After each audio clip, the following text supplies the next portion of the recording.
It's time to start another day of play here at Flashpoint 2. By the conclusion of today, we will have seen all 12 teams in our tournament, and I think many of you, myself included, have been waiting for this one.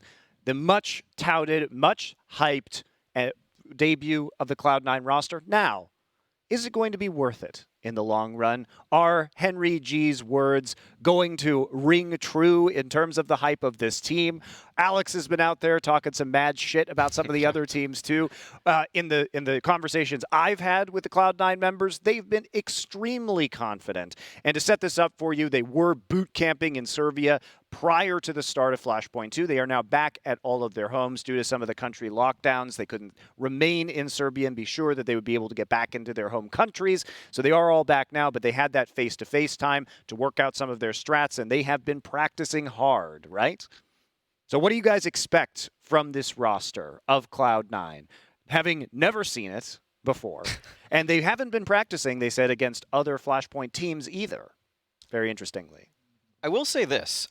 I think that the level of care and detail that Hacid and Henry G went through in order to put this roster together so that the roles don't overlap too much, they did an excellent job. When you actually look at who plays what position on what map, I think the only map that had really bad overlap was Vertigo, and other than that, this is a really great roster if you just put these five together. Well, let's take a look at their competition in this group. Most people would say this is the hardest group at Flashpoint 2 with how things shook out. We did invite OG, Gen G, a partner team here as well with a couple of stand-in players. Virtus.pro coming through the Pinnacle Cup qualifier with a very impressive win streak, and Cloud9, the great unknown, but also with a slew of excellent players on this roster. We are expecting this team to eventually be able to crack that top 10. Anything less would definitely be a disappointment, right, Alan? Oh yeah, this is certainly a really stacked group, this one. Obviously with Gen G, we have to consider, two stand-ins. We can't expect too much from them. Maybe they can try and work Kusta more into that in-game leading role, but outside of Gen G, I have no idea who's going to win this group, to be honest. Even predicting this game today, we'll talk about later in the predictions, it was really tough picking between Cloud9 and Virtus.pro. So any of these teams could win it, and I really hope we get some really great games in this group.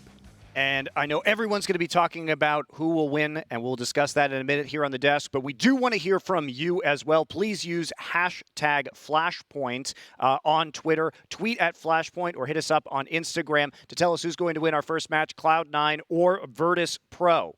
So coming into this one, guys, what are you expecting from this Cloud9 team? Tell me the floor and the ceiling. How bad could they be? How good could they be? Can they win this tournament if they come out on fire? They absolutely could. The skill ceiling for these players is incredibly high. We've seen Alex rise up in the ranks when he was on that Vitality lineup to actually bring his team to a #1 ranked slot at one point. He's won S-tier championships as a leader, and the players on this team are not actually strangers to success as well. Woxic was on that incredible Mousesports run at the end of 2019 where they won 3 tournaments in a row, actually losing their 4th tournament to Alex's Vitality at Epicenter to close out 2019. So this roster right now, they've got some championship caliber talent. So with this Cloud9 roster coming into this one, the players that everyone is talking about is Alex and Woxic. But for me, the most underrated part of this team is Hacid. I truly believe he is one of the best coaches. Not one of the players. He's not a member of the team, we'll put it that way. But for me, Hacid is really one of the best coaches in the world. Seeing what he did with Renegades going into 100 Thieves, those players didn't have, Oh, I know. I used to own that team, yeah. so I saw the transformation because Hacid came in after I sold the team. It was Jonas Jerebko and the new ownership that brought Hacid in. And from having watched a ton of Renegades team, I will say that the evolution of those players was remarkable under Hacid. Oh yeah, last year in 2019, they looked really, really great on such a deep map pool. Their strategic game was so good.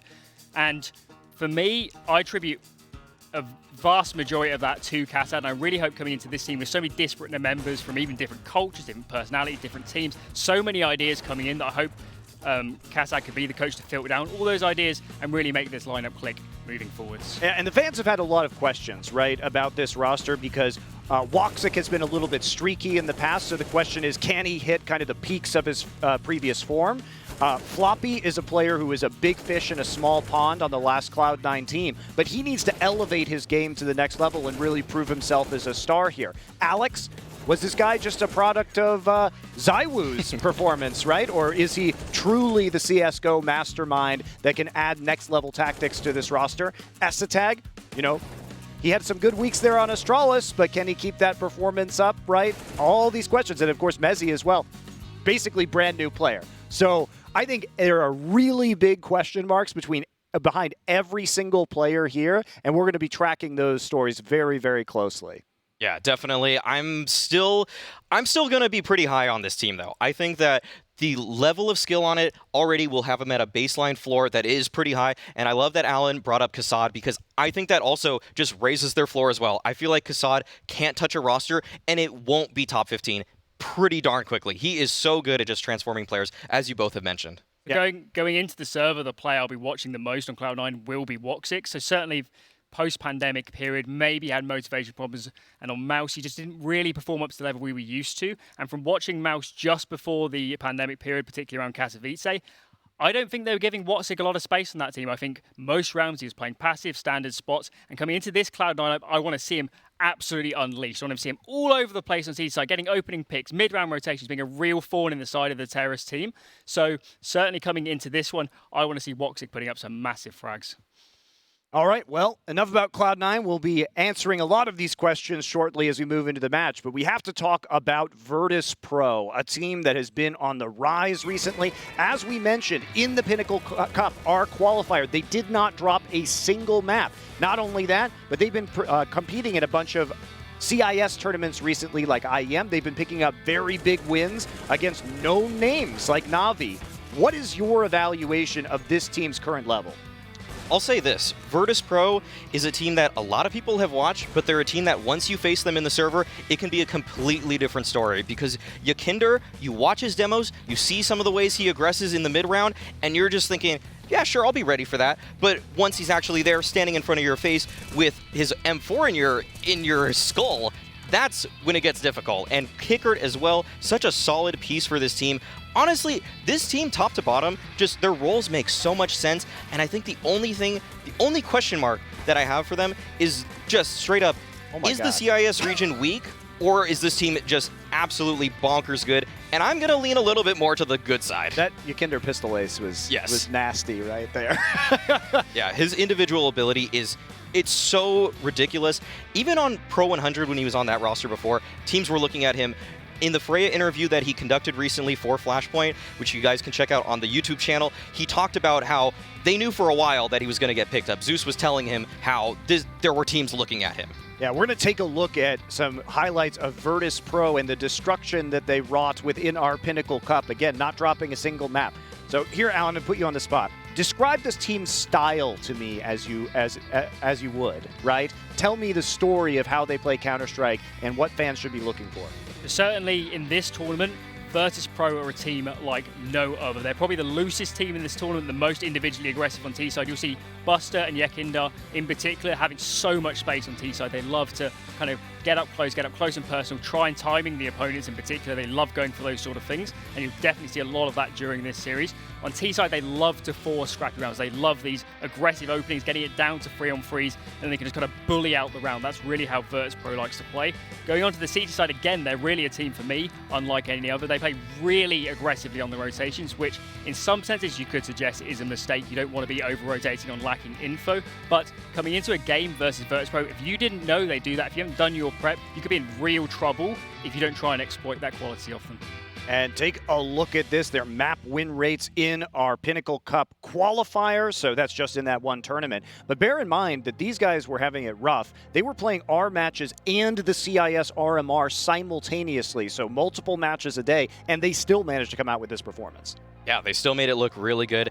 I want to bring it back briefly to how Alan said that if you haven't done your prep, this team might surprise you, because the way James used to call for this lineup was so much slower. The way it would be down to 20 seconds in the clock sometimes before a hit. We'd see James saving so many times. It became a meme how many times that it's James time, all right. T-side, it's a 3v5. You guys aren't going for it? Okay, that's cool. But this Virtus.pro, it's a different look. They are so much faster. They play so much more aggressive. And Cloud9, they just got to be ready for it because, like I said, if you watch the demo, you might think you know what you're seeing, but it's when you face it is when it really counts. All right, and it will be less relevant to your analysis because we have exactly 0 of Cloud9's map to look at. But let's go ahead and head into our bans and picks here for our maps. I want to bring up, I did a little bit of statistical digging last night, do tell. actually, and I want to talk about what I think, and we have not been informed what the veto is just yet, that I think that Cloud9 are going to be going into this with an overpass pick for several reasons. There's actually 3 reasons. 1, it's Virtus.pro's worst map that they don't auto-ban, which would be Nuke here. 2, it was actually Alex's Vitality's best map with a 73% win rate when he was the IGL on that roster. Right. And 3, when you actually average all the stats from all the players, you will get Overpass as the average best map for every player individually. That's some solid analysis there, Maui. Yeah, much better than mine. Coming into this one, certainly VP, they permaban nuking all the series, so that one was very much expected. For the Cloud9 ban, that was what I predicted to be a train ban. Back on Vitality, they'd always ban train, so coming into this one, I did think that Alex, he kind of changed that much as a caller. Since then, he probably didn't like train so much. So that one doesn't surprise me either. Coming into the picks, I think VP are very likely here to pick Inferno or Dust 2. They always pick those maps in all their series. And I think they're going to pick into Dust 2 on this one because Inferno is so played in all of the map pool. Cloud9, there's no doubt they've been practicing it quite a lot. But I think Dust 2, further on the edge of the map pool, they do go for Inferno, which isn't too much of a surprise, to be honest. They've been picking that all the time anyway. And for the pick of Cloud9, as Maui said, I too agree that Overpass would probably be the pick for this one. And Very indeed well it done. is, so we got something right, Maui. Gentlemen, very nice. I'm impressed. I'm very impressed. It paid off. It paid off. All the All right. hours, all the stats. Yes. Oh my God. All right. That was such validation right there. All right. I think the last pick I think this could go Dust 2. It's a map that also Alex's Vitality did very well on. It's a map that VP sometimes first pick as well. And Vertigo, it's a map that I think Alex never really had too much comfort on as a leader, so I would assume Cloud9 would veto that out, and VP probably will ban Mirage here, but I could see a world. It's wide open, isn't it? It could go anyway, this one. Yeah, I could see a world. Okay, so there it is. There's the VP ban, and if the prediction is right, it will be a decider D2, but there it is. All right. Okay, so this actually just plays into the stats perfectly, and I'm really kind of surprised it worked that way because I thought maybe they'd bring something new to the table a little bit. But that being said, I'm glad that Cloud9 are playing to the strengths of their players. Overpass and D2 are maps that they are very strong on right now, and there's very little role overlap for the team as well. So these are really comfort picks for them. Excellent. So, coming into this, who do you think this map pool favors now that you've seen it shake out? Again, with the knowledge that you've never seen Cloud9 play, so that's a very difficult question to answer. I'm going to say Cloud9. I think that actually the calling that Alex had on the Vitality roster was very good on Inferno as well. So I don't think any of these 3 maps are bad for C9. I think VP right now are definitely on the back foot when it comes to Overpass. It's a map that they've looked vulnerable against other CIS competition. I think K23 just took that map against them last week. So this is not a flawless map for VP, despite the fact that they had such a crazy win streak in the Pinnacle qualifier. Alan, do you think that it's a problem that Virtus.pro has to ban out that nuke first and then can have Overpass picked into them? Is this a weakness that other teams are going to be able to exploit in their map pool? Certainly, I do think this is a weakness. I think particularly since, I don't know, about 2017, 2018, I think teams have been moving in the direction of having at least being able to play in some degree all 7 maps, because you don't want to go into a situation where you're coming against a team that doesn't play your permaban, but you still got to permaban it because if you played it, you literally couldn't play. You don't have spots down on that sort of map. So I do think it is a big weakness. And looking at a team like Astralis in particular, who famously had a 7-map deep pool, they could just flex all over the place. Even if you banned out, Nuke, they always pick into Inferno. And you can never really catch them off. So I do think having, a really rigid permaban is a mistake for a lot of teams. Fair enough. Well, let's take a look at our players to watch here in this very exciting match we have upcoming. You guys have talked about it already, but it is Yakindar, who has been the rising star here on Virtus.pro, and Woxic, a player that many are really hoping returns to his former opping glory. Yeah, Woxic is a player we just want to see pop off because his run at the end of his Mouse Sports tenure it left a lot to be desired. He was not playing in the form that we're used to seeing, and Yakindar is just the rising star for this Virtus.pro roster. But there was some contention, Alan, with us in who we thought actually should be picked for Virtus.pro, so I want to hear, there's more than just one player to watch for VP, I'll say that. Yeah, I do think the Buster is Well, that player. guy is a dragon ceiling. It's crazy. That's nasty. What is going on there? You're jealous, admit it. I want that as a tattoo on his shoulder. I need next. that in my hotel room at night. All right, sorry to interrupt anyway. So as I was saying, I think Buster's the player. I don't think there's masses in it, but I do think Buster is the player to be watching here. The problem for me with Yakinda is from watching him playing in these, mainly VP so far with this lineup, been playing in CIS tournaments. From watching Yakinda, I just get the sense that in terms of the understanding of the team game, it's not there yet. And I just have a really big hunch that when coming into playing more experienced teams, I know Cloud9 here, they're not experienced as a 5-man unit, but some of the players here, they've played for years. They've got Hacid, they've got Alex. So I'm not totally sold on Yakinda. You know, he could be a really great player in this tournament, but for now, I'm a little bit reserved on him. I want to see him, you know, showing good team understanding, making good decision-making, showing good fundamentals throughout this game and the rest of the tournament. I'm going to say this. I don't want Yakinda to do any of that. I want him to keep playing his game because he has been a monster in the This is why you play in NA. Like, what is this? I want the stars to just keep playing the way they're playing. Barry is a lifelong fan of just like pug play. Star power. Just fragging Give me star out, power. You know. Give me star power. Yeah, I love this because, yeah, he's there for that loose play. He's there for the insane aggression, running through smokes, and it just tortures you, I know, Alan, to see that, the lack of tactics. I know from watching you on League of Legends desk, drove you mental watching all of these Chinese teams. It does. You know, just did stuff all over the place, made random decisions, and that's. I just can't watch a team like Virtus.pro without thinking, you know, are they really in touch with like the top level meta in Europe or even NA? You know, EG, Liquid, those sort of teams, they have really good understanding of, you know, how the top level team game is played. So for VP as a whole, I do think they're a strong team, but there are kind of fatal flaws that I could see being exploited in this tournament. Fair enough. All right, let's take a look at our pinnacle odds from last night. These are the odds that you guys predicted on. So coming up, this is surprisingly close for a team that we've never seen play before in Cloud9. It is kind of a lower margin than any of the other teams that have debuted in this tournament so far. So 2.42 to 1.57 in favor of Virtus.pro. I'm very excited to see where everybody put their pinnacle points right now. Yeah, this feels like a pretty good just kind of bet on... Okay, I don't know if we're supposed to say that. This isn't legal betting advice, but it seems like actually with Cloud9, you would want to actually risk it for the biscuit because this roster, we don't know what to expect. VP don't know what to expect. And in the interview with Freya that Yakinda conducted, he talked about how he doesn't know what's going to happen in the server. And that's something that when you're facing off against a team, you always have in the back of your mind, okay, we know who that B player is. We know that when we kill him, that means that B side should be open.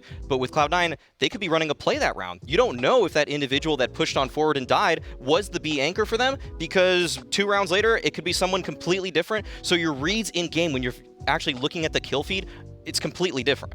So coming into this series, let's frame it a different way. Let's say Virtus.pro, they've beaten Na'Vi in 2 best-of-3s consecutively. Those games on many occasions were not particularly close. The other team, they've never played an official match. All the 5 players, I don't think any of them have ever played together before, at least on a real lineup. So in that sense, it's crazy that we're even talking about this as a close game. That's a great point. It is a bit mad, but maybe we're buying into the Henry G hype train. He's fooled all of us. He's hyped it up a lot. The Colossus has been built into our minds as an inevitable victor in this game. Well, let's see if that is true of everybody as we look at our pinnacle point predictions here. We will be going to Bardolph and Haka to unveil their picks first. Who you guys got? Did you guys not look at the weather forecast today? That's what I'm going to ask you, because, okay, I have a degree in geography, a bachelor's of science, to use the technical terms. I've looked at the data, I've looked at the weather forecast.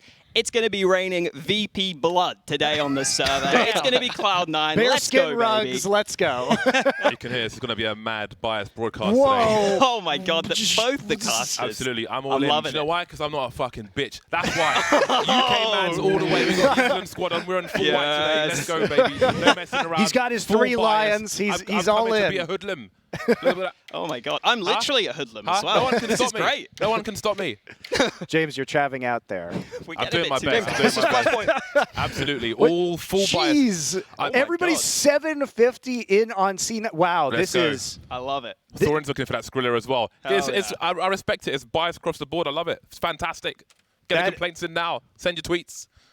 Wow. Wow, you guys. Let's bring back the first graphic first. What were you guys at, Maui? And I was only at 250 actually. So that's what I did. I'm well, aside from Freya and yourself, I'm significantly lower than everyone else by the looks of it. And the reason that I went for kind of the lowest pick possible actually for this game is that I was really torn over this one, and I do think this is probably just in VP's favor, considering they're already an established team. I did 250 C9 here as well. I was like, I don't want to put too much on this one. Yeah, it could go either way. And, you guys are fucking cowards, man. I mean, with Bardolph here, 750, it could be down the drain by the end of this fairly quickly. They've got no data to counter-strike with, unless they're like. How did that work for Envy? Let's look at.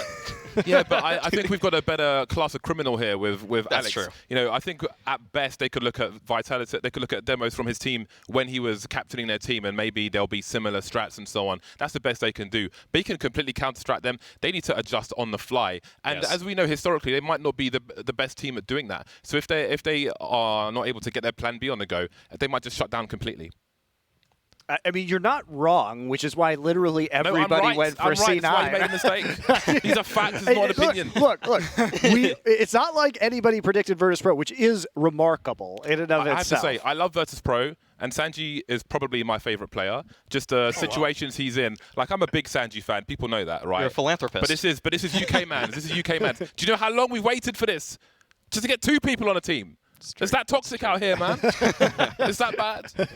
All right. Well, let's take a look at the fan predictions as well. I mean, there's a huge Russian fan base coming in for Virtus.pro for sure. So I'm curious how this is going to... Russian fans, where are you? The Cloud9 fans are here today, aren't they? Damn. Look at that. Everyone knows what's going on, apart from 2 of you guys on the desk.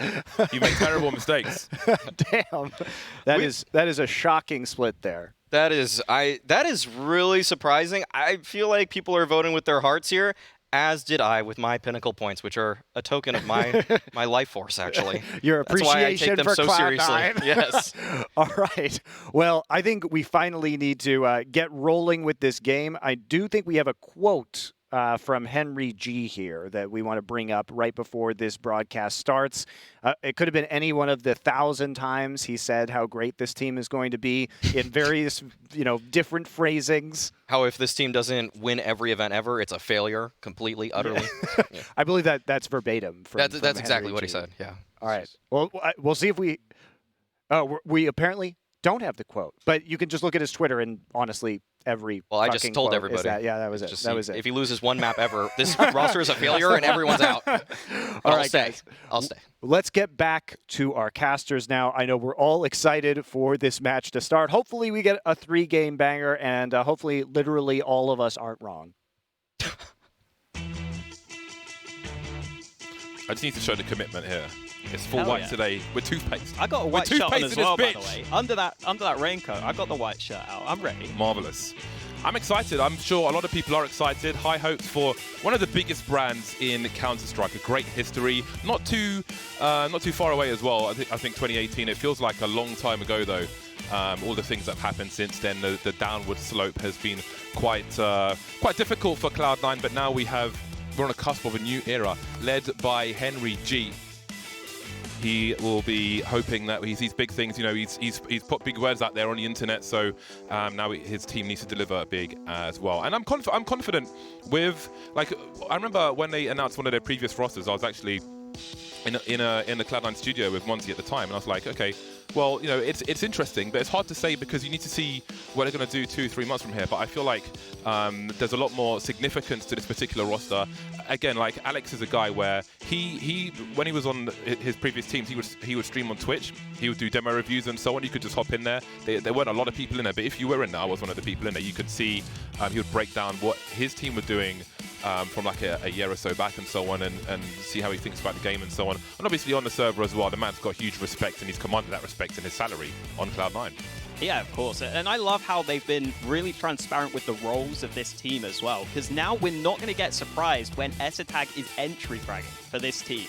pretty different role to what he was playing on Astralis, right? And that's really interesting because apparently he wanted to entry frag. He asked to entry frag, and that conversation with Henry G went really well. I think Ezetag was saying he's got a really different style of entering as well, which he thinks is going to work great. So for me, that's what I'm looking at straight away. I think Ezetag could be such a big piece of the squad. Yeah, we got a young man, Mezzi, there as well. We got, I mean, there's so much to talk about, and hopefully, I'd like to see 3 maps so we get to talk about all of those things, and Woxic as well, especially starting on Inferno. We've seen him do insane things with the AWP on Inferno. Closer ranges than some of the other maps, but not an issue for Woxic whatsoever.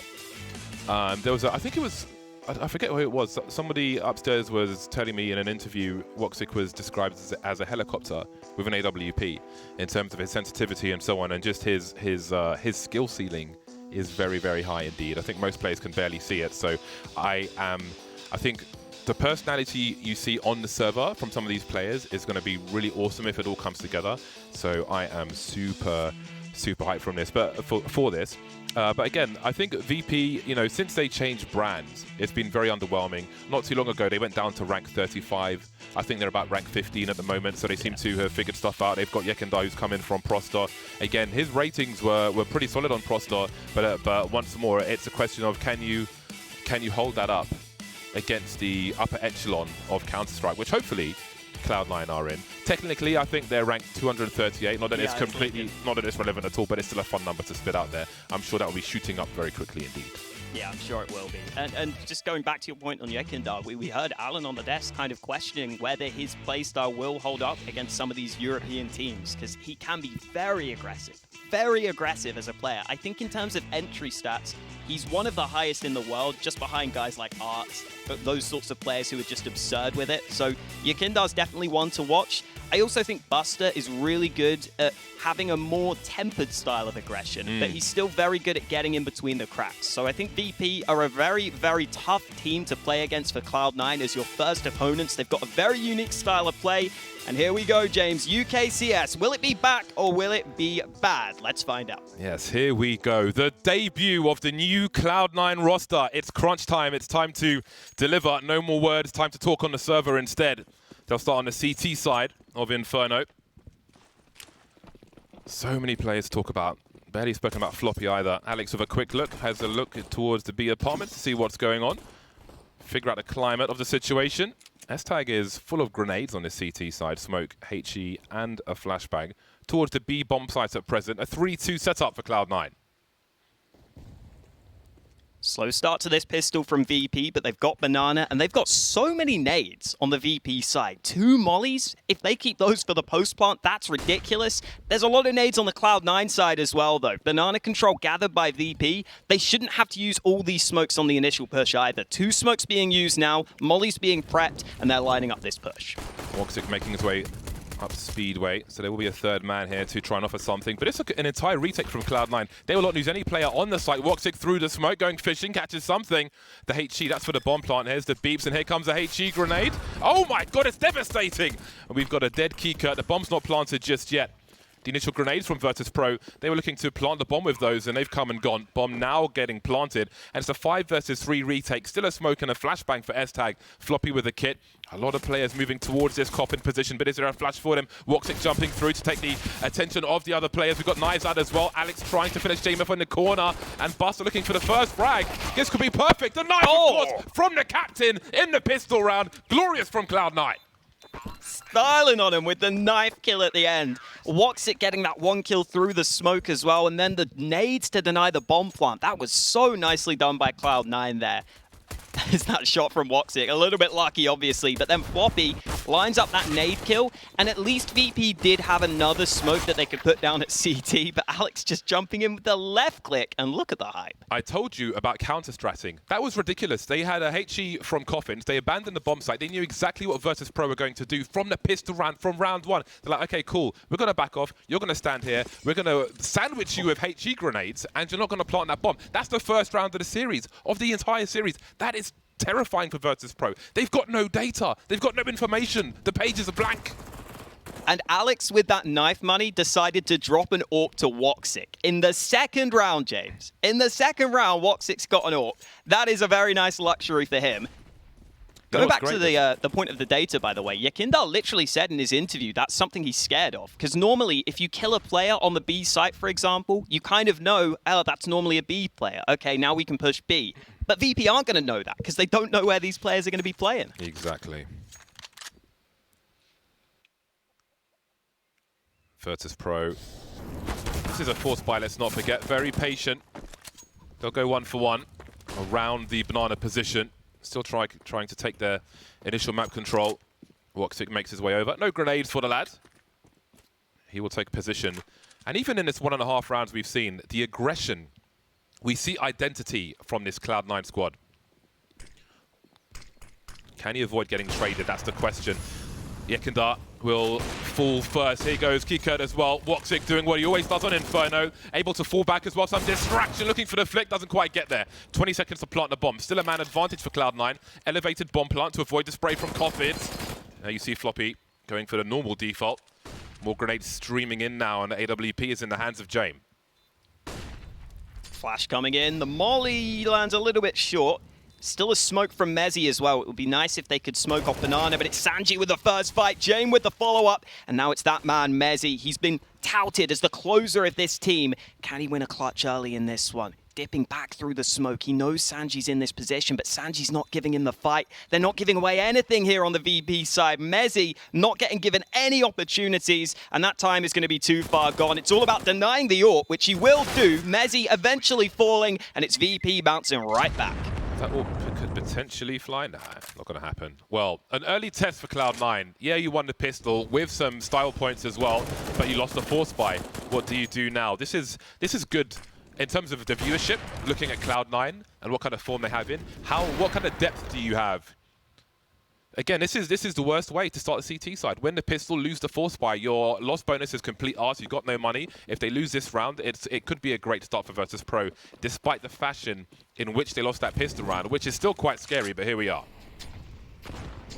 Nothing too crazy from Cloud9 in this round either. It's pretty much their default setup. We've been seeing Floppy and Esatag playing towards this B site. Obviously, in that last one, Woxic rotated over with the AWP to help out. Could see the same again here. Woxic starting to cheat over to the B site. CT smoke not where they wanted it, but Woxic will arrive towards B. Now, the one thing Cloud9 do have is force smoke still in their hands in this round. So if the clock runs down and Cloud9 can hold those smokes, that's when they might have a real chance at causing some havoc. But Woxic's already fallen, and KiNK is traded. That gun could be recovered on Banana, but it looks like Cloud9 are going to chill. Importantly, Floppy, well, for Cloud9, Floppy has a smoke, which he has just deployed to slow things down if necessary. The gun won't be retrieved. Now, I do wonder if Cloud9 will do any fishing elsewhere. You can see Virtus.pro sticking together. No sound cues, and Cloud9 will take the gamble. Now, they probably realized already that they've taken the wrong bomb site. With the Deagles and the Kevlar and so on, there is an option to just hold on to this. With 4 players alive, essentially with a force buy, it more or less gives them another force buy in the next round rather than all die and basically have USPs and be free kills for Virtus.pro. So they can still try to turn this situation around in the next round by holding on to what they have. Maybe they fish here and there to try and collect a rifle or something, but I would imagine they'll save here. It's a shame that gun has been dropped on Banana from VP, so there's basically no way of getting that primary weapon away from them. I think it was even picked up by one of the players who just had a Deeg in this round. So they're fine on the VP side of things. Cloud9 going to have to show some grit early in this game. After winning a pistol, they will be falling behind, but at least they'll have a chance in this next round. Again, still early days here on Inferno. We're really waiting to see those gun rounds come through for Cloud9. And obviously, we have to remind you that this is the pick of Virtus.pro. Inferno should be a map Cloud9 have practiced at least somewhat, though. Got to expect everyone's practicing at least a little bit of Inferno these days. Yeah, it's a big staple map. Very big staple map. Again, an early test is good. This lighting is crazy. I think the lighting is changing on that ceiling. Yeah, it looks awesome. Which, I know some might find distracting, but no issue for him. Early molly into the apartments. And again, 4 players saved in that round prior. I'm sure the HUD will be back soon, don't worry. 4 plays saved in the round prior, so this is still a very dangerous round for the likes of Virtus.pro.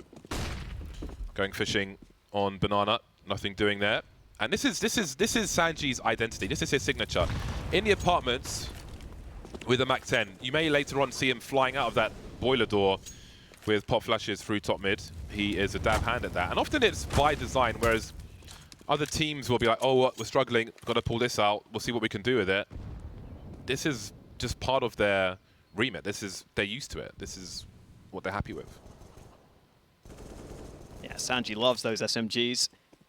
Makes him very good in these sorts of rounds as well, where he's only up against the pistols. A couple of smokes all over that A-bomb site. Woxic's playing behind one of them on the site itself. Woxic there taking a couple of shots, not really looking for the kill, but trying to bait them into Alex, which he has done. It's actually Woxic who got that kill as well, but he's the only man remaining, and he won't be standing much longer. Virtus.pro with a 3-1 lead, but the buy about to come through for Cloud9. Not quite enough money for an AWP, though. No sniper rifle, which is less than ideal, but less than ideal is good. Again, trying to glean as much information on this team as possible. Not a perfect situation, will be a good test for them. Now we'll see how Sanji is utilized with the Mac-10. I feel like his role is a definition of a thankless task. Early grenades on Banana. KiNK lucky to be alive. Someone we haven't spoken about too much just yet. And S-Tag will finish off the job. Buster lurking now. I don't think he collided with that HG grenade, which would be a sound cue. Sometimes the spray will come after that, but at least he will secure the Banana position, trying to catch somebody out of position, but Cloud9 have fallen back already. Not too hungry, not too greedy. With the third man rotating on B, we can see a pretty passive on the A bomb site. And S-Tag's continuing, Buster continuing to go in, but Floppy trades immediately, and the timing is such. Oh no, that could be the opening they were looking for, Virtus.pro. Straight through the smoke they go. Yeah, KiNK getting that all-important kill onto the B site. Smoke can now go down. They can use their utility to make sure they're safe. And we're already seeing the individual loose playstyle from VP come through and work out for them in these early rounds. Alex is going to be boosted up. It's still a 3v3, and oh, the bomb is denied just in time. That's going to buy Cloudmore a bit more time to work with, because Mezzy is very far away from the action right now. He's just now pushing down mid. What's the play from VP, though? They're actually pushing into CT spawn. Oh boy, and quietly as well. Woxic's got no idea, almost, but not quite. Now, Mezzy hasn't quite committed to the B bomb site just yet, but he is making his way over there. I guess it's a coin flip. You don't know which way they're going to go, but it is the A bomb site. 20 seconds, and Mezzy wonders, perhaps he gets close enough to upgrade his FAMAS at the very least. Nope, going to turn around. He's got utility to try and isolate a fight, but he can't be expecting these positions. Sanji in the library, and Yekindar on the site itself now. He could be coming from A or B. He does not have a kit, and I can't imagine there's one near the A bomb site. All the action's really been towards B, so he's got to find these kills quickly. Sanji focusing on spawn for the time being. Demoli, and out comes. That's a nice headshot. Now, where is Sanji? He's got a smoke to try and defuse the bomb, but a 10-second defuse? Surely not. He's got to find it quick, but Sanji will deny him. And Virtus.pro are up 4-1 on the T side of Inferno. That's just such an unexpected position for Sanji to be playing, with where that bomb is planted deep on the site. Mezzy clearly had no clue that was even a possibility. And it's understandable from Mezzy's perspective. He's probably thinking the player has to be near the bomb on the site itself. There was some early fights on Banana, but that shot from Buster, such an important kill there, just to get that one kill towards B, because that meant as soon as KiNK got that spray through the smoke, they could commit to that B bomb site. They get another round win early. VP starting strong on their T side of Inferno. I will say, VP had a very good T side of Inferno against Na'Vi recently. I think they won 11 rounds, and they only gave up 1 round to Na'Vi on their entire T side half of Inferno. So I think VP are very good on this T side of Inferno. And that flash was a little too fast. Sanji with a nice little off angle to get the kill. Yeah, it's very easy to focus almost completely on Cloud9 here, but VP are often a very good team. Should always be a very good team. Area control from Floppy. Just sneaks through the smoke grenade, but will VP commit to this? We can see a boost behind the smoke. Some HEs for the expected angles, and they're not wrong in that respect. Little spray from KiNK. The numbers game is coming through now. S-Tag looks up, only to get taken down. Floppy with 2, though. That's pretty impressive. He's made it doable. Oh my God, Alex, how on earth has he landed that one? 2 versus 2, there's a rifle to collect on Banana, but he looks to be rotating towards the CT spawn area to allow one player from Virtus.pro to focus on Banana while they work together. A tag, but no kill. Look at the HP on these VP players. And the Cloud9 players, they're all so low right now. Mezzy and Alex, the UK brothers, looking on this retake. Mezzy starting to lead the charge. Again, the time is ticking. Mezzy misses that first shot. And now Alex gets an AK, but he's got to figure out both players are pushed in this same position. And he's just crouching in the corner right now. Might just be playing for exits. Yeah, I think he wants to make it as expensive as possible, focusing on their economy rather than his own. Oh, he's lining them up as well. Bobby, big brain. Well, he's got as most as you could expect him to get from that. Virtus.pro take nothing into the next round but a 4-round lead. Looking good for VP. I think a big part of their success is normally that banana control as well. I've seen a lot of rounds where Buster gets aggressive and finds the gap in the defense. Kicker is normally alongside him. In that previous round earlier, we saw Yakindar getting involved on banana. A lot of players on the VP side that can make plays happen. And we finally get a full gun round for both teams. AWPs out for both snipers. We barely even talked about Jame and his style of AWPing so far. He's got the AWP out on the T side. Woxic going for the run boost across mid, but it's a 3-man B stack from Cloud9. Yeah, they didn't have perfect utility, Cloud9. I do wonder if that will encourage them to be aggressive. And this is one way to do it with area control. Woxic in the apartments. Hello, goodbye, Yakindar. That's a painful one. And we'll see if Woxic rotates his position from apartments towards long. We now have 4 players towards A with a Molotov around the long area. And Jame, he likes to hold angles for a while. And you can look to see that in Dust 2 as well. But in the meantime, Sanji has found an opening on this A bomb site. Now, VP are not going to commit to anything just yet, but have a look at him walking on the radar towards that B bomb site. The bomb is still T-ramp, keeping their options wide open. They're showing presence on both sides. So that's a great response from Alex, but where do Cloud9 put their personnel? They've seen guys towards A, seen guys towards B. KiNK lost towards the B bomb site. Poking and prodding not quite working out now for VP as Cloud9 find themselves in a 4 versus 2. Bomb's been collected by Jame, who's still looking for Curiosity, but I think it might be time to save. Got to get the first save in early. I'm sure someone will be keeping track. Maybe that's what we get our stats, man. Hold on a second. He's making his way up banana. Buster feels like he could find an opening here. And I think everyone will expect Jame to save. So the fact he isn't, maybe he catches someone off guard. Woxic misses his shot. S-Tag still in the back. He's playing for the counter. He's playing for the clock. He's allowing Woxic to run distraction. There's the trade frag immediately. And now the rotation can come through. Dancing while he tries to avoid Jame. Jame might have time to plant. Maybe not, though, as S-Tag continues to go around the corner. Has he done his job? 4 seconds on the clock. It's going to be a real close one. I'm not sure if he's got it. Oh, my God. That changes everything. 1v2 now for Jame. Alex is so far away as well. Jame able to reposition. There are 2 flashes for Alex. But they don't know exactly where Jame is. He's unscoped now, but he scopes back in confidently. I don't think they've heard him either. Last seen on the site, not in this area at all. He's got an angle to fall back on. This is looking painful for Cloud9. He's halfway there now. Mezzy alone in the 1 versus 2. He's got to jiggle. He's got to bait the shot, but Jame lands it. He's clutched it with maybe 0.2 seconds to plant the bomb. That is outrageous from Virtus.pro. I thought S-Tag had done enough. He was doing such a good job on that B-bomb site, just staying alive, playing the positions. Jame eventually hunts him down. It has to be a no-scope to allow him to get the bomb down in the first place. And then in this 2v1, Cloud9 can't figure it out quickly enough. They can't work together. Alex just jumping across. And yeah, I'm sure VP are hyped right now. Oof. Can see that cry of Harosh from Virtus.pro. 6 rounds in a row.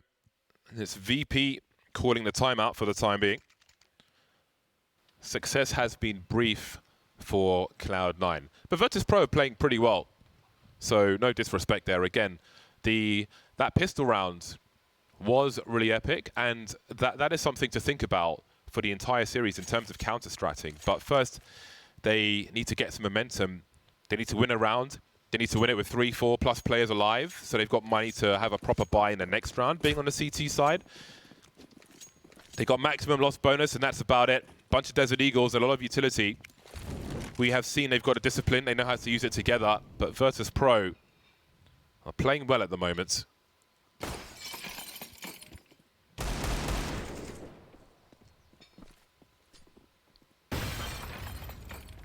Kindar getting into the apartments. This is a slightly different setup from VP's standard opening to the round. Normally they'll have Kicker and Buster both taking banana control, but in this round they've stacked one more player over towards the A site early. It was James instead kind of holding banana alongside Kicker, but they've been able to get the banana control anyway, even with only one man here. Kicker's just clearing these angles, not even using nades. This is why VP can be a tricky team to play against. You see, Floppy's just not ready. There's a gap in that smoke as well. He'll make his way through, no problem. 4 plays, delete some grenades. Maybe damage should be done here. 1, not 2, however, for S-Tag.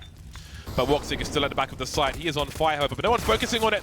Putting in some more work of the USP, 3 versus 2. KiNK just barely alive. Another awkward spot.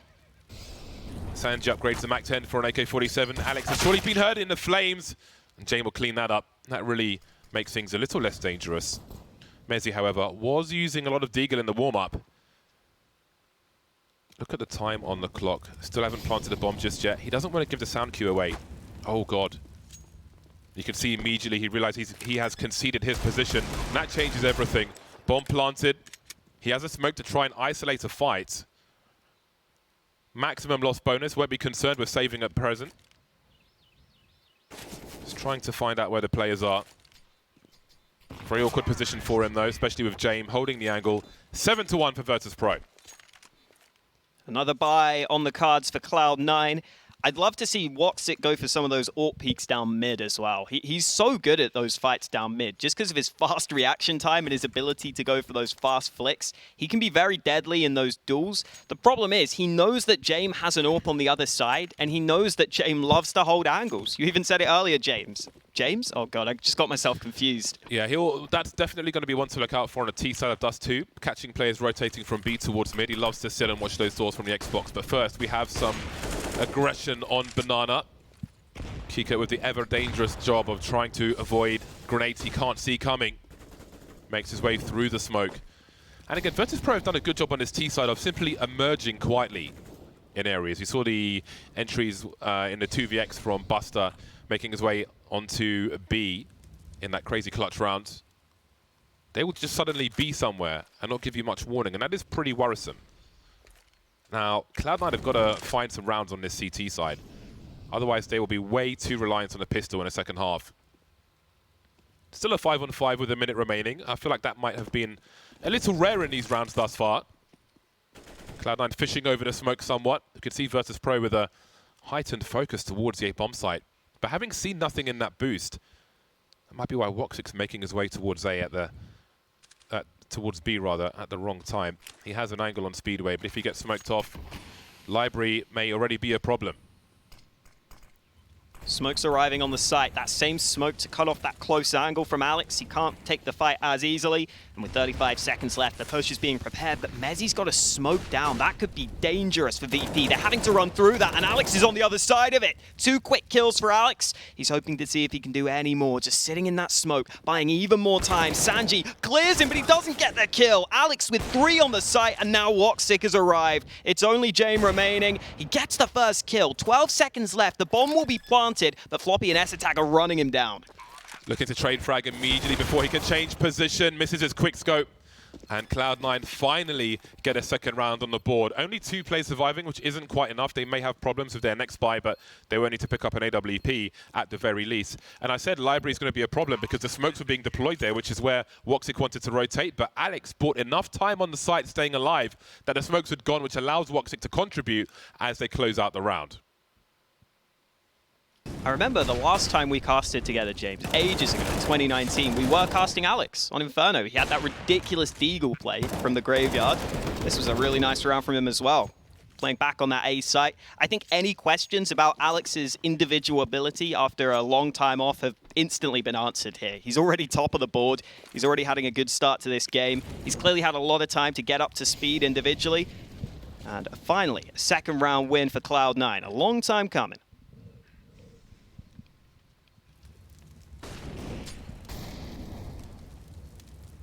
They need consecutive rounds, Cloud9. They have squeezed out a good amount of utility, but we can see the shortcomings. Mezzi on the FAMAS, so there is an issue. Now Virtus.pro, look at this timing. Looking to burst straight onto the A bomb site, trying to catch them off guard. Sanjeev, the MAC-10, of course, best man for the job. Bombs on the floor and short. 3 players are here, and Alex won't be able to hold on to the bomb site. Floppy smoked off. Got to really try and avoid that spray, and they may have cooled around already. Lost position, and they can't go back to poverty straight away. They can hold on to 3 weapons if they are allowed. There's not too much money for Virtus.pro, but they may consider hunting, considering how rough this half has been for Cloud9 the entire time. But again, finally, a smidgen of success for Cloud9, and VP flipped the script. We had a lot of slow rounds outside of the initial engagements on Banana, just quietly emerging. This time, just burst out the apartment, straight into a numbers game, trade frags. Thank you and good night. Mezzi getting a little unfortunate, I guess you could argue, dinking 2 with the FAMAS there. That's why Alex pulls out the nade on the site, because he knows there's a chance he can get 2 kills, but he did it at just the wrong time. I do wonder whether... Oh, James actually died. Okay. I think VP should be fine. Their money's... Oh, actually, their money's nowhere near as good as I was expecting. That's great. A problem. Sanji with the MAC-10. No one does it better. Nobody does it better, because it's by design. You can see it here. You can see on Mirage of like MP9s towards the B bomb site. I love to see it. Maybe Cloud9 don't, however. But still, they held on to enough. They can buy around what they had. However, well, they could still get 7 rounds out of this. It's not looking likely at present, but it's still possible. Not too late to turn things around. Woxic looking down mid. Buster! Again! Just dry peeking. No respect for Cloud9. And it would be beneficial. Big pop flash, no swing just yet. S-tag with the spray, and maybe VP will sit on this advantage. 5 versus 4, minute 30 on the clock. Plenty of time to make C9 feel nervous and stretch them out, but S-tag's coming back. Unsuccessful, however. Alex is going to go for it as well. On the edge of the smoke. Oh, did he spot that man there? I think he might have. He's backing away now. And this is exactly what I was talking about earlier, James. Buster just seems to have a great knack for finding those timing windows, for finding those really annoying timings on those peaks, that the CTs are just never really fully ready for it. And now Cloud9 are down in a 3v5. They realize they probably have to take a risk here. They're fully stacking the B site. We always talk about the save game on Inferno and how that can come through quite often. I think we've got a great example of it here. Virtus.pro are about to walk into a wide open A bomb site. And it's going to have to be another save for Cloud9. Even though, or is it? Well, looks like they're considering something. I'll talk about their responses later. We'll see what they choose to do. Maybe, oh no, they're going to cancel. So, if you see the aggressive response from Alex, this is why you'll have a new roster announced with plenty of new players, and you're expecting like a really slow start in terms of coordination and so on. But with this particular group of players, I just expect more synergy at the beginning, and they know immediately what to do. They're losing a guy, but he knows, all right, I need to make a play here. If we've got any chance of winning the round, I've got to catch somebody off guard and make a play, make a stand right now, which is why there's no hesitation in that decision making, which is promising. But Virtus.pro are dismantling Cloud9 round after round at present. But again, VP are not to be trifled with. This is not just any team that we're talking about here. Yeah, they've been beating Na'Vi recently, pretty consistently. We haven't had to see them too often against EU competition. That's what we were waiting for. Buster's just been brilliant on Banana, though.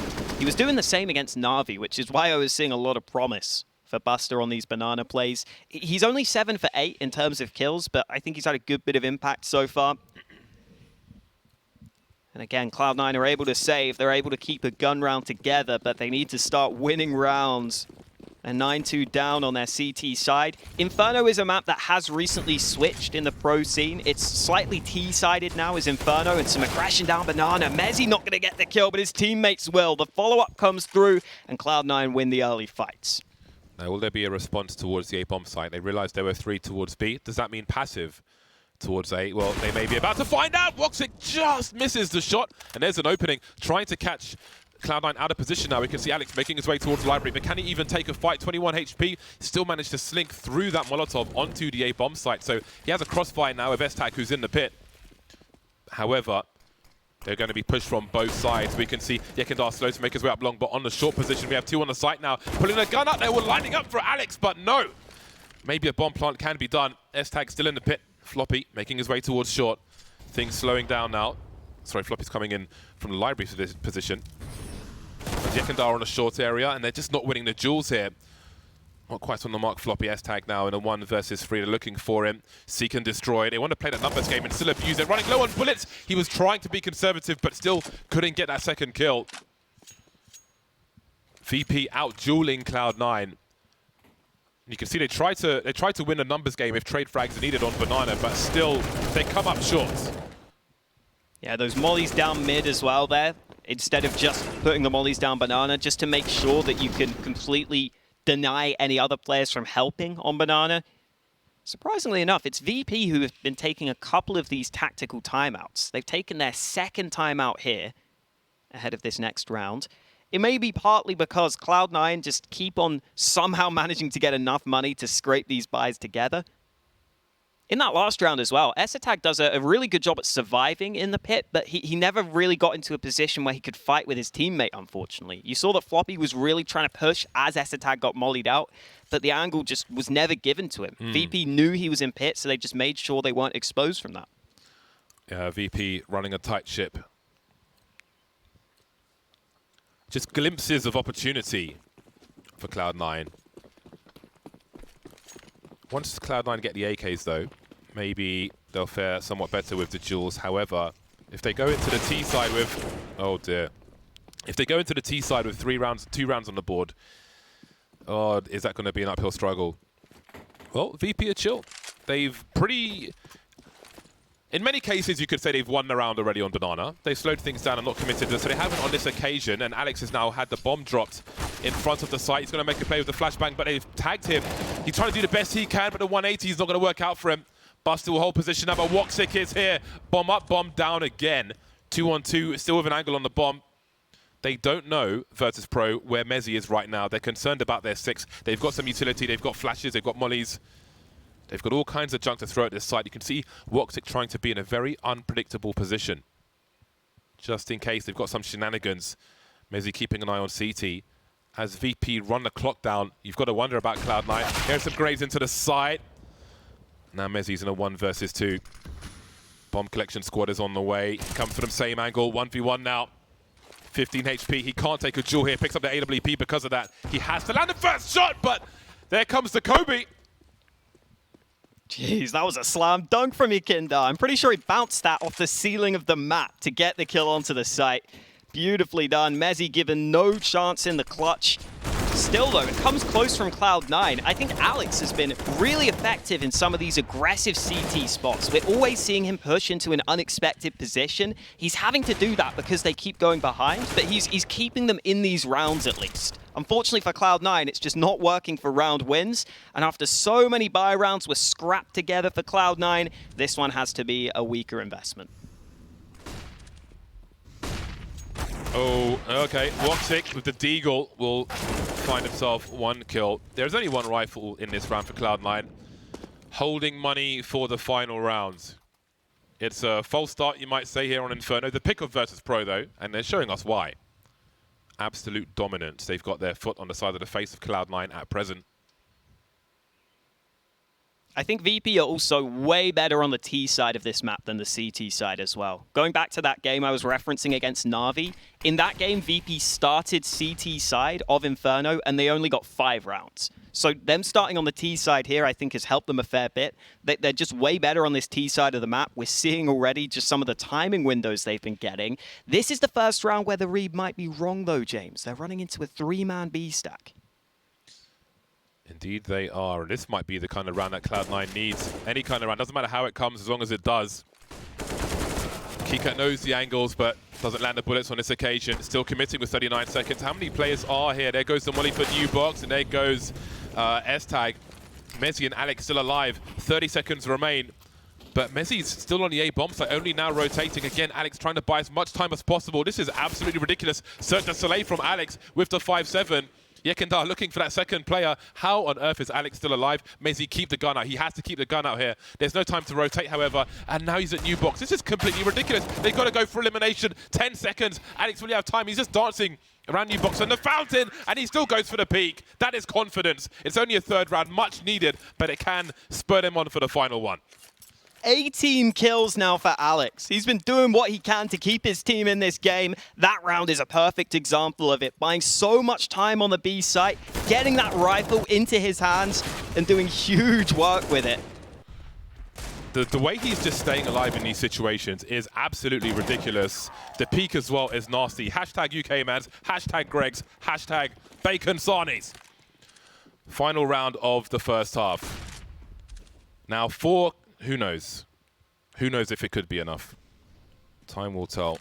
We'll see what they can do. It's been such a difficult road for Cloud9 on Inferno thus far. Slower pace from Virtus.pro. 3-2 setup from Cloud9. Not going to fight on Banana this time. Suggesting a retake though. But Buster just looking for these entries. He's been given some real estate to play with, and he is not shy with that AK. The nice thing for Cloud9 here is not fighting for Banana meant they had a lot of nades to work with in reply. Now they only have a few smokes left on this B site, though. That's the smoke going down, but KiNK has beaten it. KiNK's ahead of it, and S-Attack's not ready. Yakindar with the initial entry. Floppy tries to go aggressive with the flashbang, but KiNK gets the kill, and it's the last round of the half. They have to go for this retake on the Cloud9 side, but I'm not fancying their chances. Virtus.pro with more numbers than a lottery draw on this B bomb site. And Cloud9 are just getting taken out one by one. It's 10-pin bowling for Virtus.pro in this final round of the first half, looking to 12-3 Cloud9 in their new roster debut. Well then, Woxic 1 versus 5. He's got a long road ahead of him. It may be cut short by Virtus.pro in this round, and indeed it will be by Buster.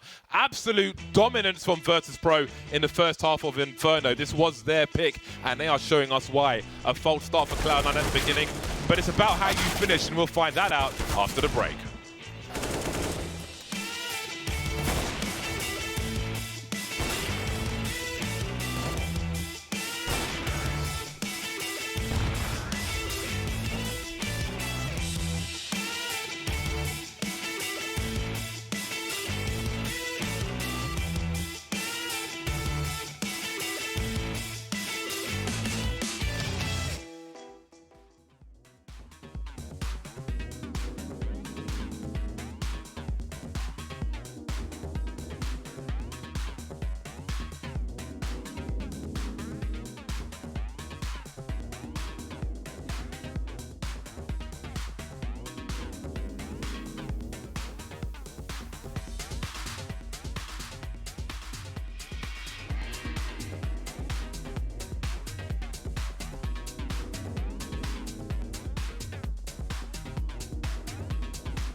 After an amazing pistol round from Cloud9, success was brief, the environment was arid, and they come into the T side with only 3 rounds on the board. Now, if they have such prowess on their T side pistol as well, then who knows? Maybe the sky is the limit.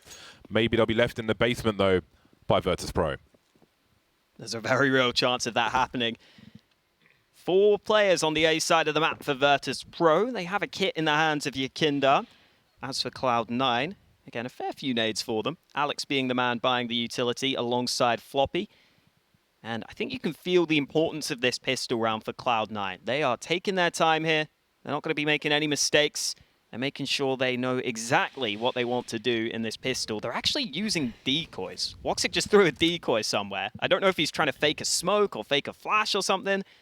Either way, we won't dig too deep into that because Cloud9 are now starting to group up on the A site. It looks like a contact play, but it looks like VP are one step ahead of them.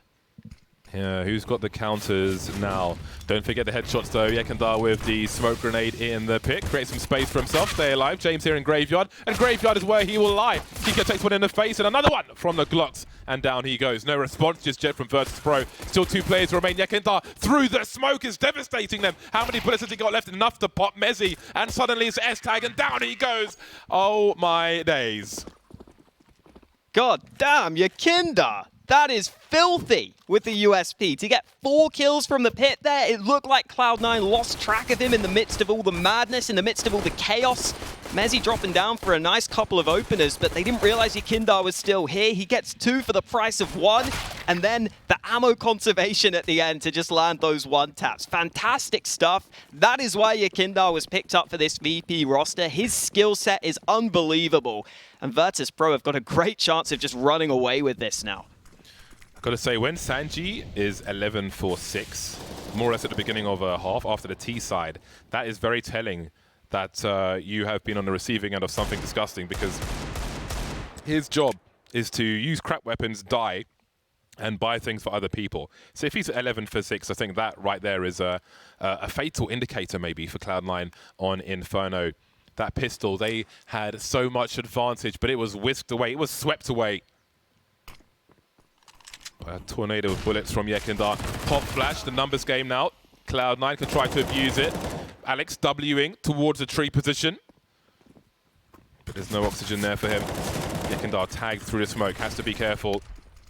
I'm sure they'll go for a retake here. They've got a smoke, an incendiary. Try to isolate some of these players, but do Cloud9 have more aggression in them? They're all here. Mezzi has a flashbang. See if he's got an angle to use it. There's the isolation from both sides, actually, which will channel Virtus.pro through coffins. S-tag potentially with a flank, just standing in the smoke of a Cloud9, with a Tech9 rather. In the meantime, Woxic up close to the MP9. Here come the trades, but rather numbers. Mezzi with the Deagle, down to 2 versus 2. KiNK has picked up a kit and a bullet to the face as well, and James got a fadeaway. Not much else he can do but try to make it more expensive for Cloud9. They have forced their way back into this half for now.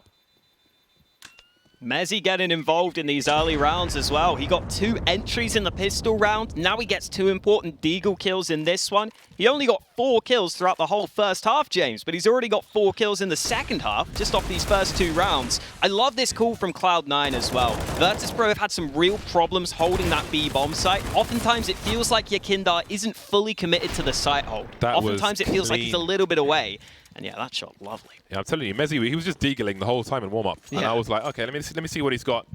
He's getting some nice 1-digs down mid, and he continues to deliver them when it really counts. Now, again, as we said in the first half, the T's winning the second round rather than the first kind of benefits them, but maybe not when you're down and your opponent has 12 rounds. It reduces the small margin for error that Cloud9 have, and they still have to win against the Force by Virtus.pro. A VP who have a double peek in the apartments.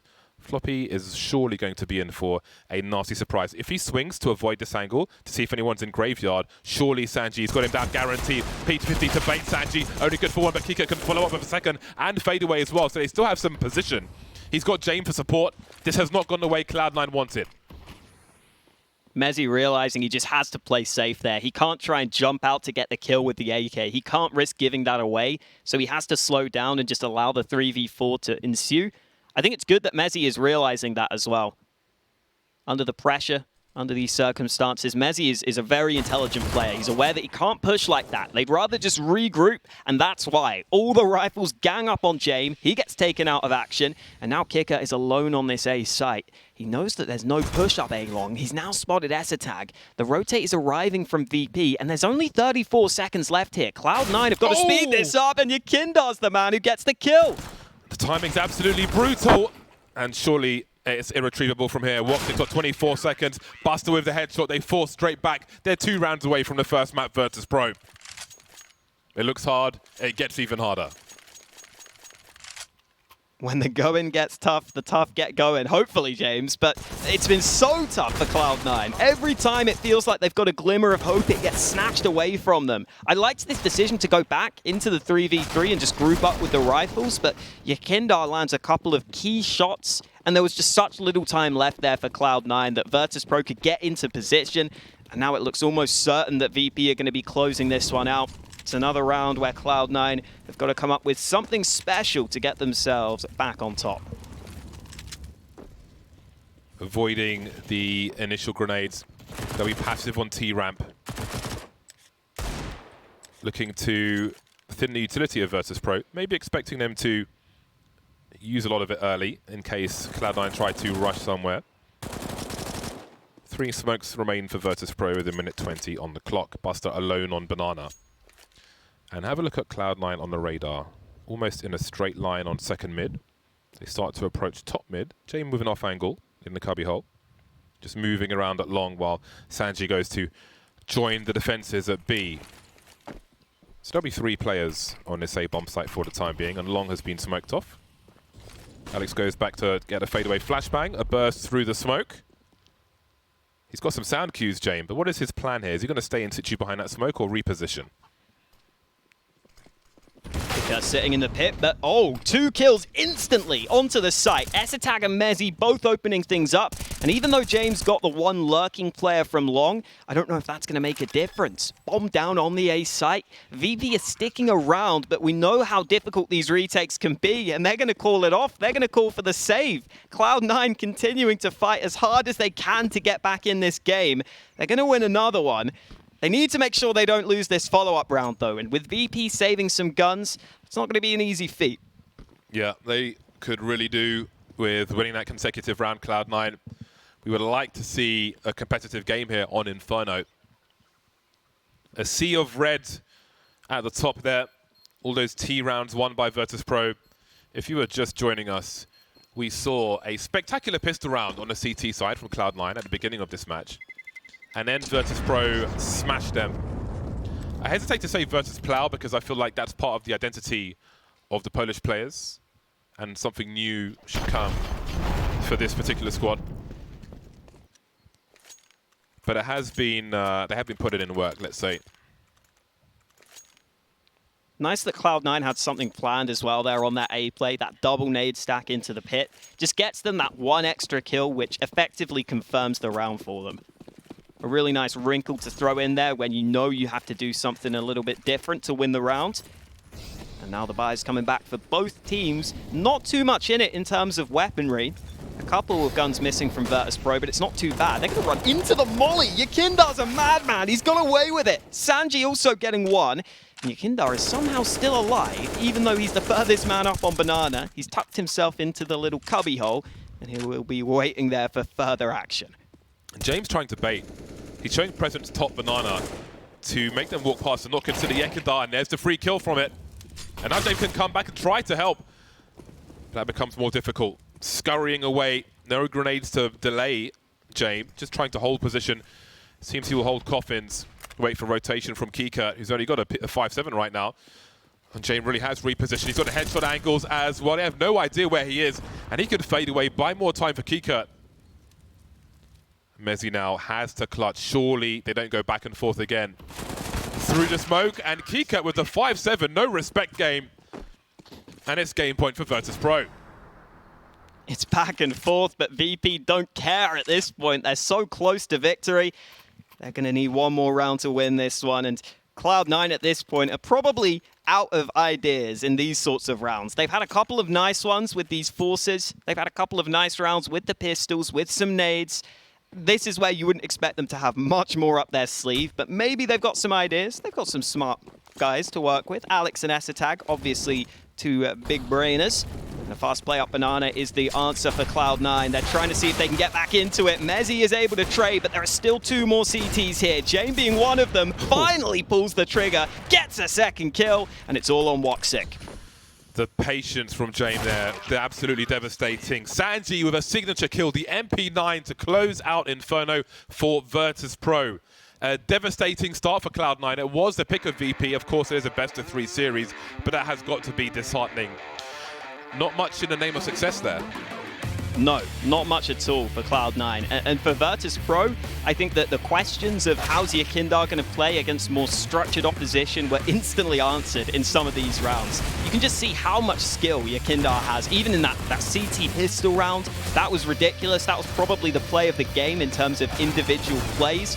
And for Virtus.pro, everyone was fragging. You said even Sanji was up there, I think pretty much with the rest of the pack. He was above Jame. Yeah, he had a really strong score. And again, when you consider his unique role in that squad, it's very indicative of what the team on the whole are doing. Around the other way, please. Thank you.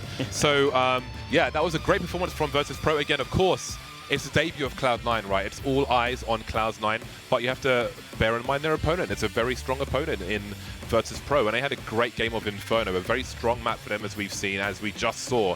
And I think we saw some good individual performances. I think that's something that we can take away to some degree, at least with Virtus.pro. I think Alex played very well. His aggression, trying to force his team's way back into some rounds, didn't necessarily work every time. I mean, it wasn't an easy task to do, but the way he did that, the quick decision making, was promising. I think they struggled with the individual duels when they were on the CT side, Cloud9. They lost a lot of them, but there's a lot more Counter-Strike to come. That is just the beginning. We'll find more from Cloud9 and Virtus.pro after the break.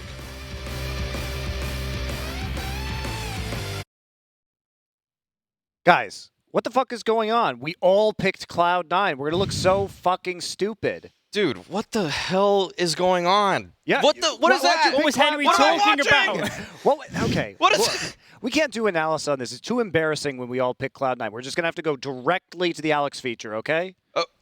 Wait. Wait, are we on? Shit. What the